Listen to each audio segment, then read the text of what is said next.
watched it happen in the street again this morning. The woman shambled out of the dark corner in between the 2 apartment duplexes on 5th and Terra. She was coated from head to foot in dried viscera. Her eyes were stitched wide, black and excreting black discharge. She saw a child walking by.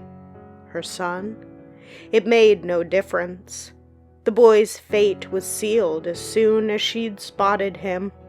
In but mere seconds, she let out an enraged shriek and she leapt upon him. Her teeth would rend the boy of his soft, tender flesh. The child's resistance was pitiful at best, only able to scratch and kick at his attacker. His squeals for mercy were heeded by none. I could only close my eyes and pray his suffering would not endure for long. I'd witnessed these occurrences for too long now to feel much beyond a slight weight of sorrow.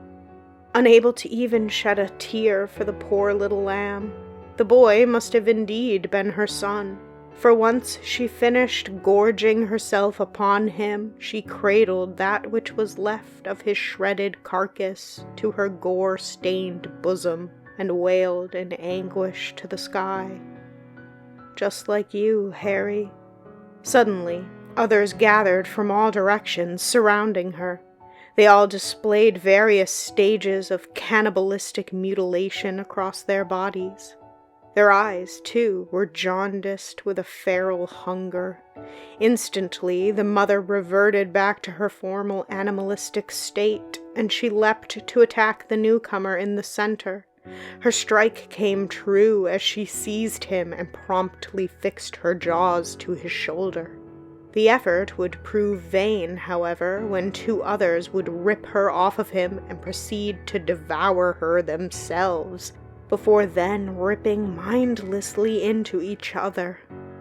I remained behind this dumpster in the alley across the street from the scene, silently envying the mother and her boy. Their pain was over. Do not think of me as callous or cowardly for wishing to remain in the shadows, as those I knew once as others mercilessly slaughter each other. It's not the fear of a gruesome end at their hands that frightens me. Rather, it's the endless despair I'd cast upon myself. I can feel the same hunger burn furiously inside me even as I write this. The primal desire to consume the flesh of another. I've been combating this hunger for at least the last 10 days. Every time the sensation coursed through me, I'd seek from my pocket my photograph, the last photograph of myself and my son at the park that I took from his bedroom to remind me of the promise I made. This is where my tears would make themselves known. I'll never forgive myself for what happened. Though, with the passing of the previous 2 sunsets, I've found the distinct loss of more and more of my stamina to resist going out and giving in.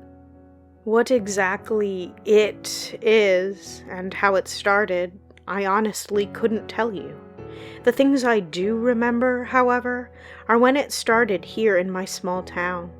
It was just 3 or 4 months ago when mass reports came in about citizens being found in the act of devouring each other. Unlike what one would expect, there was no progression into this hellish anarchy. It was abrupt. Only mere hours before, these cannibalistic animals were simply neighbors and friends. From there to the present, as well as to the foreseeable future, this waking agony has been the way of life. At first, we thought it may have been an unknown contagion. This was quickly debunked, however, as the phenomenon seemed to occur too spontaneously and frequent for it to be an infectious spread. It was as if a switch had been flipped and all of mankind had turned feral in an instant. My family, when we could still be a family, called it Fleshlust. Maybe that's all it really was at first, a lust for flesh. It would have been the simplest explanation, wouldn't it? But no, I would later see that this was something far worse than that. This was more akin to a force of nature. This was something that couldn't be fathomed or understood by human comprehension. Even calling it the wrath of God would be a lie. That would imply that we as humans could have prevented this. I've seen the truth, however, the awful truth. It was all preordained. This was how life was meant to carry on. Not long after it began, I began to experience premonitions. I saw the Fleshlust occur and reoccur for a millennia. I could see the world essentially destroy itself, every life form turning on each other. Each time, only one would remain, only to live on as something else entirely, subjugated for as long as this earth existed as its reformed and recreated life, only to destroy it again in the same manner. A never-ending cycle of torment. The meaning of life? The other thing I can remember was that the first one to succumb to it was my son, Harry. We had, naturally, bunkered ourselves inside our apartment after the first 100 or so reports of people being found in the act of mindlessly devouring each other, barring the windows and doors and storing a large supply of food. We thought that abstinence from the outside world would provide security from the Fleshlust, indulging in the fantasy that it would pass and we would be okay in the end. For a time, we felt satisfied with this conclusion. Times were hard, but we could feel safe in our home. We had each other, and that was enough. But one night, I was awake in a cold sweat after another of the nightmares, to find that Martha wasn't next to me in bed. I'd remembered that she said she was checking on our son because she said she heard noises in his room. I'd heard them too. They sounded like growled chanting. It was the same thing I'd heard from others who'd been affected by the Fleshlust.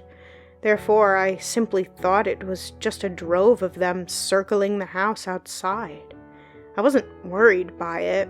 They couldn't get in. She should have been back by now. That's when I heard what sounded like the growls of 2 dogs wrestling in a cage coming from Harry's room down the hallway. I heard screams follow immediately afterwards, causing me to bound out of bed and down the hall. When I got to the door, it appeared to be jammed. I could hear the growling getting louder and the screams got fainter. "Harry!" I shouted, pounding furiously on the door. "Martha!" The only response from the other side was a cracked, fading cry that was followed by an animalistic shriek. I started to ram the door with my shoulder, causing it to begin splintering the further it was stoved inward. As I kept battering the door, I could hear, in a hoarse, cracked voice, "Adrayak Melios." How did they get in? Have they already gotten Martha? Is Harry okay? Oh, please, God, don't let me be too late.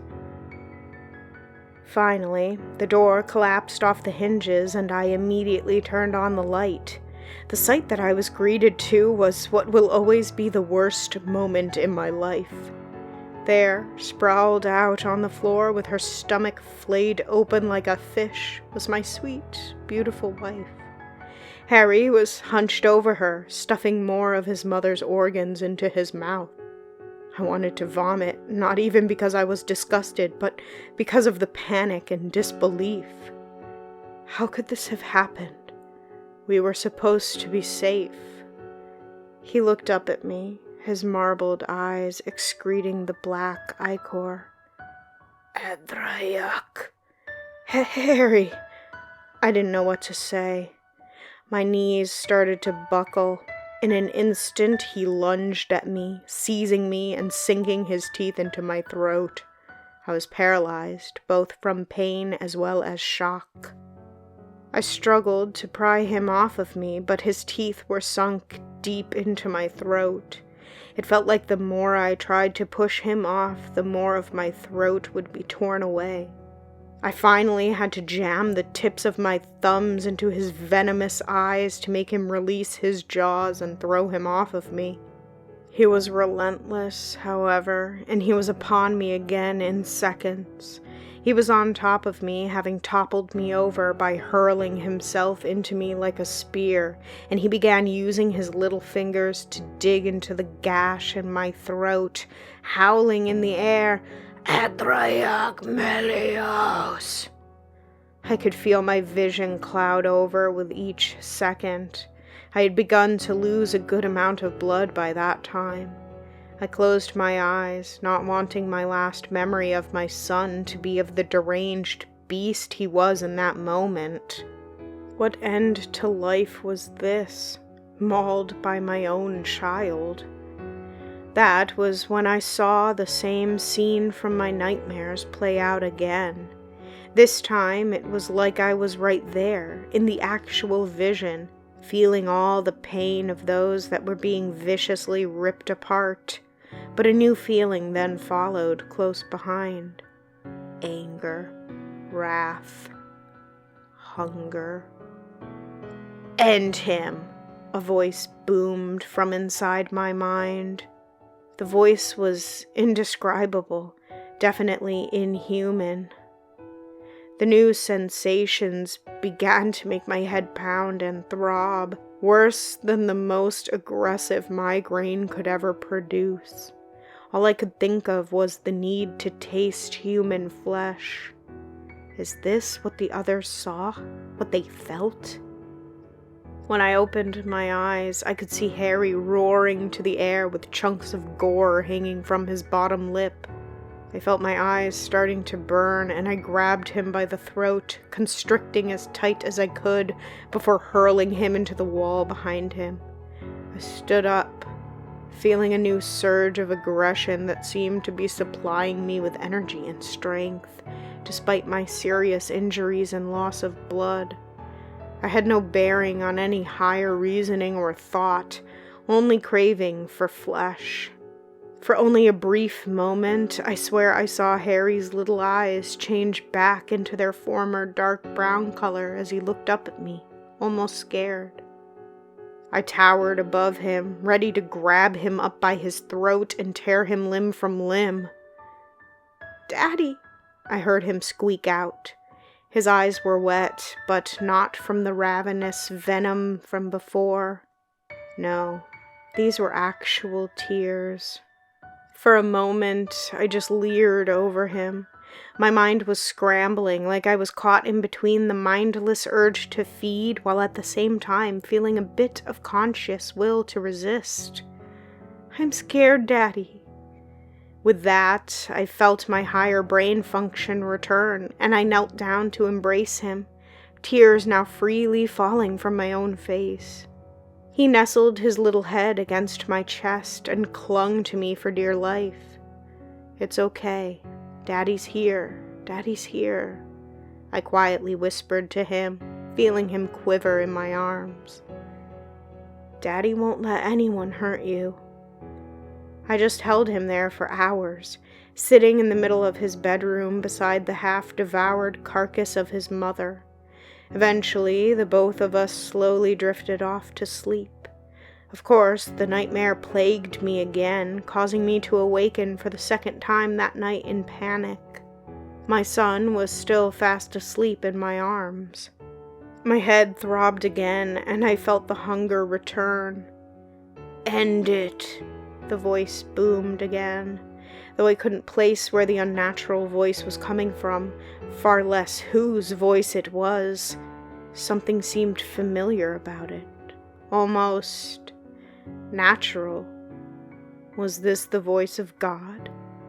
The pounding became frantic. "End it! Return the flesh to the earth!" I was confused, afraid, and yet angry at the same time. What did it mean? What even was it? I looked down at Harry. The hunger returned more furiously than before. All I could imagine in that moment was what his tender flesh would taste like. Before I even realized it, I found myself drooling. My eyes began to burn again, and I felt the black discharge run down my face again. "Daddy, what are you doing?" I saw him staring sleepily up at me. What was I doing? Horrified, I instantly let go of him. Nothing. Here. Go back to sleep. It's all right." After I tucked him back into his bed, cautiously kissing his forehead, I quickly and quietly left the bedroom. I took one last look over my shoulder, seeing him once more fast asleep. Daddy won't let anything hurt you. That was the last time I'd see my son.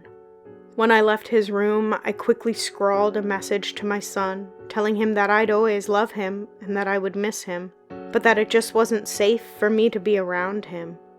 I wrote that I wouldn't let him see me as one of them, as one of the mindless slaves of the Fleshlust.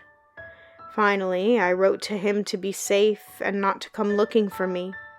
I placed the note on his nightstand and placed the photo in my pocket.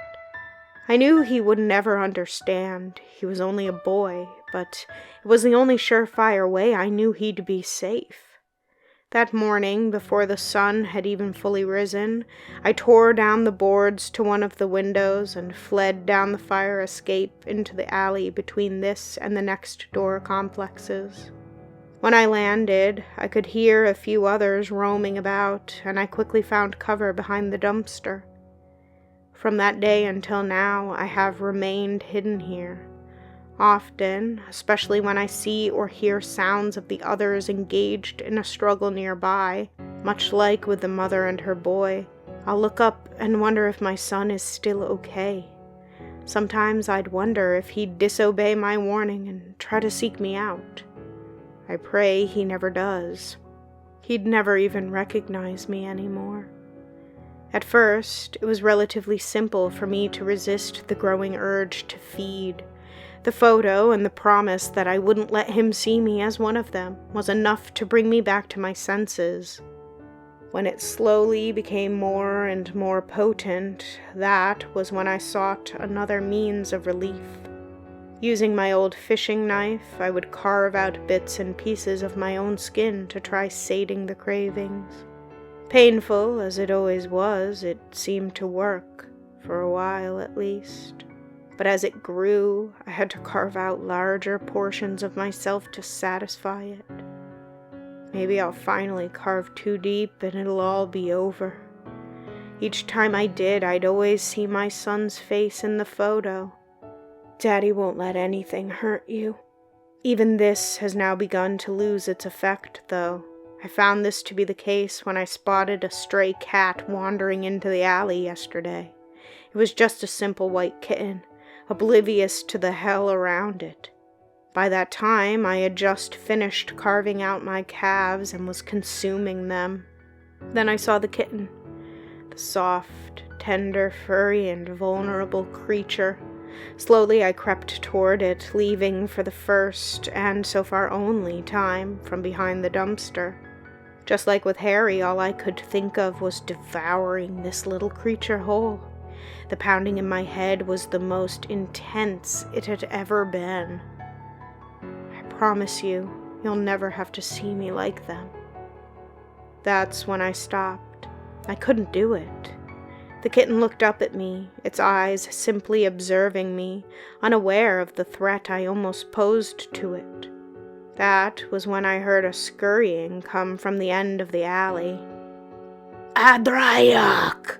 The scream ran out before I saw the kitten be snatched in an instant by one of them, a man with most of his face torn and flayed open. Like it was a small morsel, I watched as the man devoured the kitten almost whole. He turned to me, his blackened, ichorous eyes sizing me up. I stood frozen, waiting for him to strike. He wouldn't have the chance, however, before another, a woman with bits of meaty flesh hanging from her mouth, charged the man and pinned him down. I watched as she ravenously tore him to bits. Always a bigger fish. When she was finished, and he was barely even a hunk of meat on the ground, she raised her head to the sky and screamed, "Adrayak Meleos!" while hastily tearing the skin from her face. Before I could react, she bounded from the man's body and brought me to the ground. Using her nails, she tore deep into my open wounds. The searing pain was soon drowned out by rage as the hunger returned. I grabbed her by her throat and proceeded to squeeze as hard as I could. She fought back, but her attempts were feeble against my hold on her. "Hadrayak," I heard myself utter as my grip tightened more and more. Eventually, her flailing arms started to go limp. I thought my head was going to explode from the pressure of the pounding inside. "Her flesh is weak. End it." "Adrayak, do it." I stopped. I could see that she had now lost consciousness, not appearing to be breathing. Had I killed her? I checked for a pulse. Sure enough, she was still alive. I quickly scurried away from her, retreating back to behind the dumpster. The rest of the day was spent thinking, pondering what I'd just done. I looked at my hands, the hands that came so close to causing me to break my promise. My hands cannot be trusted. That was when I began to carve the skin from my hands, using that to futilely attempt keeping the Fleshlust under lock and key. It was probably one of the most painful parts of me to remove, but it was the only logical thing I knew to do in that moment to spare me a far more grievous pain in my heart. I promise you, you'll never have to see me like them. Eventually, however, the shock from pain and blood loss caused me to fall unconscious. At first, my dreams came vividly to me in the form of a memory. The last memory I have of my family being happy. I saw Harry and Martha running around in the park near our apartment.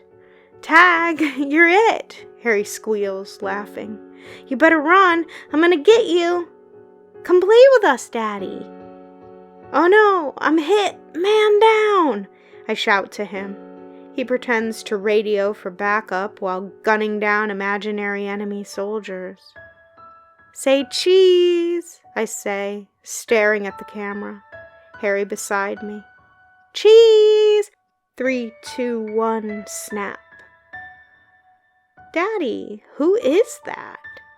He points to the grove leading into the nature trail. A man is shuffling toward us, his eyes black and skin tattered and mangled. He looks scary. He tightly grasps my leg. I put my hand on his head. "It's okay, buddy. Daddy's here." The man is now only a few feet away. I ask him if he's okay. He just continues forward. "Hadrayak," I hear him mutter. Harry's hold tightens around my leg. "You and your mother go get in the car." He just stands there, holding on to my leg. "Go on, it'll be okay." The man lunges forward and grabs onto me, trying to bite at my face. I'm just barely able to hold him back. I'm able to shove him away and scramble toward the car. I look back to see him giving chase close behind. I make it back to the car. When I look behind, the man is being swarmed by others just like him. They rip him to shreds, devouring every bit of him before ripping themselves apart with their own hands. The next thing I see, however, is something new entirely. I began to see the mutilated carcasses begin to seemingly melt and spread across the ground beneath me. It continues to spread until the ground is nothing but living, pulsating flesh. That's when, from the new fleshy landscape, people are formed, screaming. That's when I woke up. It was dark by then, and everything was quiet. I looked once more at my skinless hands. The chilling breeze stung the exposed parts all over my body. Why am I not dead? That led me to further ponder the latter part of the vision. Is this all there is? Is this the secret of our existence? Just common garbage bound in skin, only to be recycled? It came as no surprise that I couldn't sleep that night. One thing has made itself clear to me. The dead are fortunate. They no longer have to worry about carrying out such an existence. They don't have to feel the pain of conscience, pain of loss, or physical torment. They just get to blissfully slip away, hopefully ignorant of the truth. I hear it happening again. I wonder who it'll be this time. 2 childhood friends, former lovers, maybe even just 2 strangers, never even knowing one another before. In any instance, there'll be nothing more than scraps of meat on the sidewalk in most likely less than 5 minutes. I think this time, now that the hunger is kicking in again, and I'm running out of the endurance to continue resisting, I'm gonna go out, and I'm gonna pray that when they finish whoever they're feasting on, that they'll make quick work of me before I have the chance to do the same to them. Most of all, I pray that Harry, my baby boy, never has to see the truth. Only the dead are fortunate.